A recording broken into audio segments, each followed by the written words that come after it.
Orang Indonesia ternyata sangat dingin ya, kata salah satu rekan kerjaku. Namun seorang wanita asal Swiss yang baru pertama kali menginjakkan kaki di daerah pelosok Indonesia justru menangis terseduh-seduh saat seorang penduduk lokal menyapanya di tengah rasa kesepian dan keputusasaan.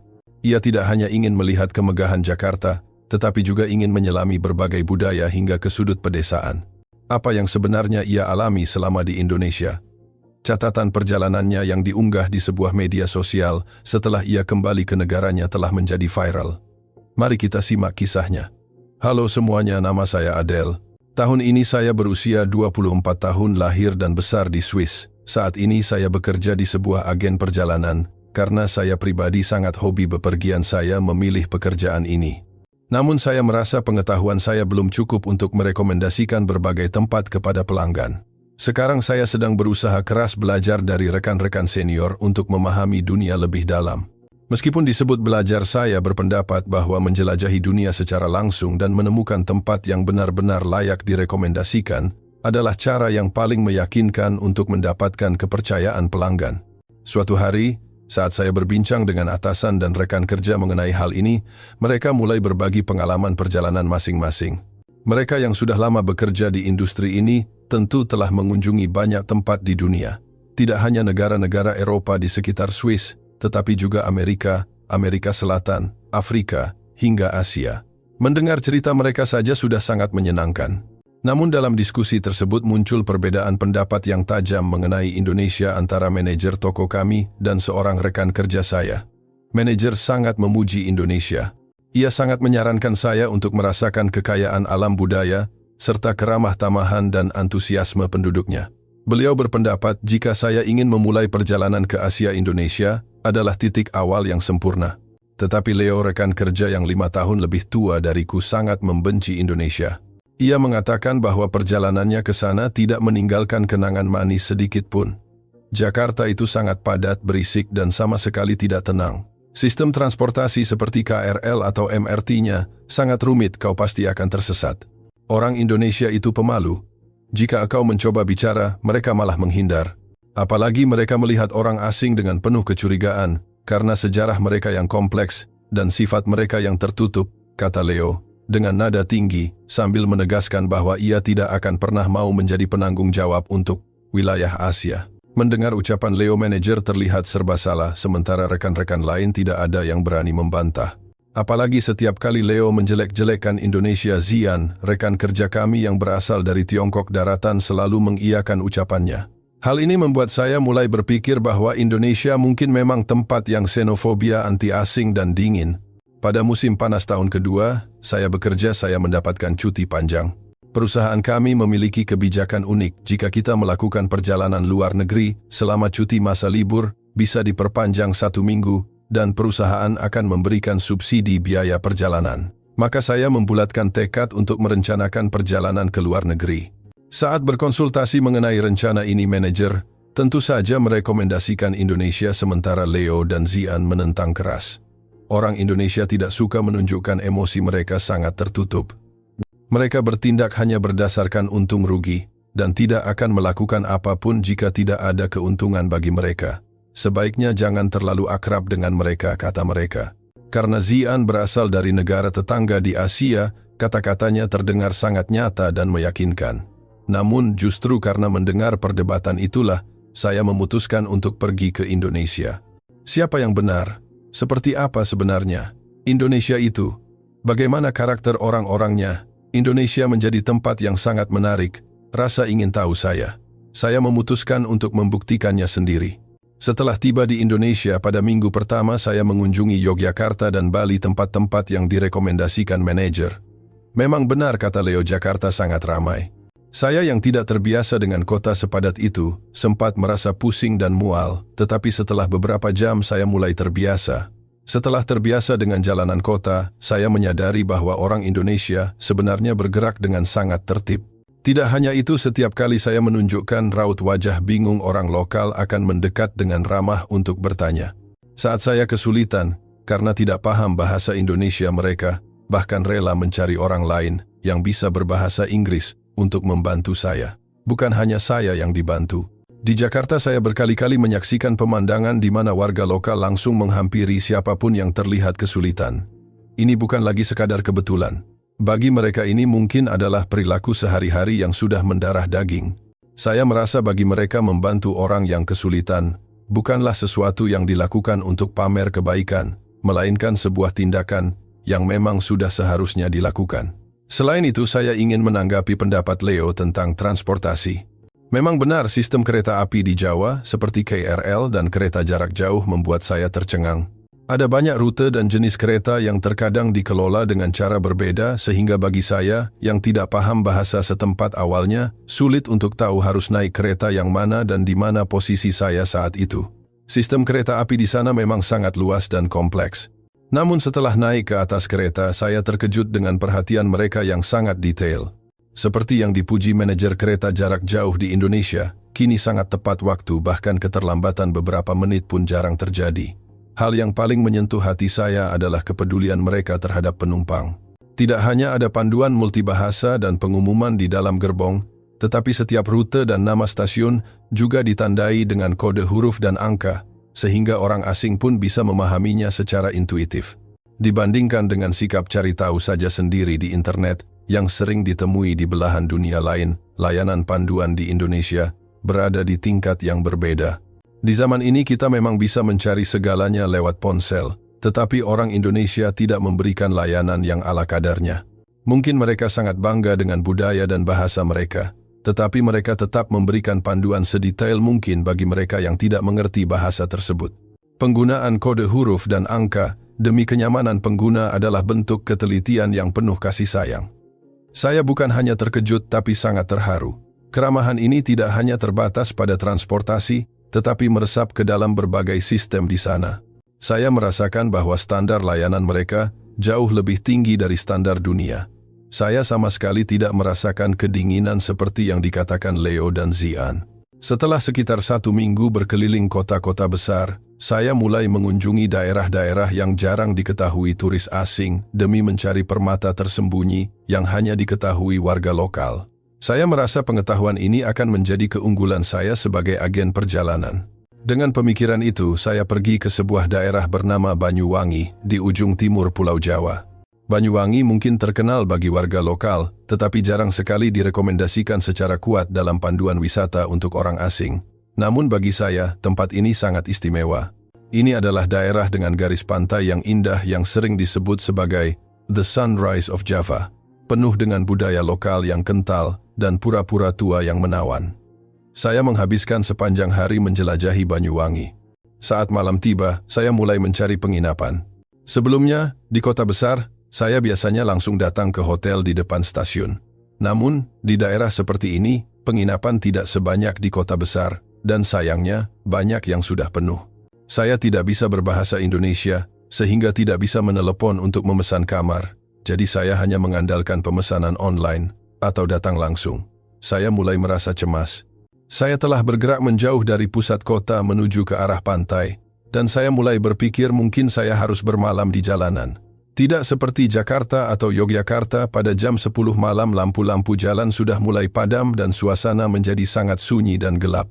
Saya duduk di pinggir jalan dekat pantai merasa kesepian dan ingin menangis. Orang Indonesia itu sangat baik, keamanannya juga terjamin. Jadi perempuan bepergian sendiri pun aman, saya teringat kata-kata manajer. Saat itu kalimat itulah satu-satunya pegangan dan penyelamat saya. Namun meski aman, bukankah seorang perempuan sendirian di tempat segelap ini tetap berbahaya? Saat hampir menyerah, karena rasa cemas saya mulai berjalan lagi mencari cahaya. Ketika menyusuri jalan menuju stasiun, saya merasa ada seseorang di dekat saya. Haruskah saya menyapanya untuk bertanya soal penginapan? Atau lebih baik saya tidak menunjukkan bahwa saya adalah turis wanita yang tersesat? Hati saya bergejolak antara percaya atau tidak pada orang asing.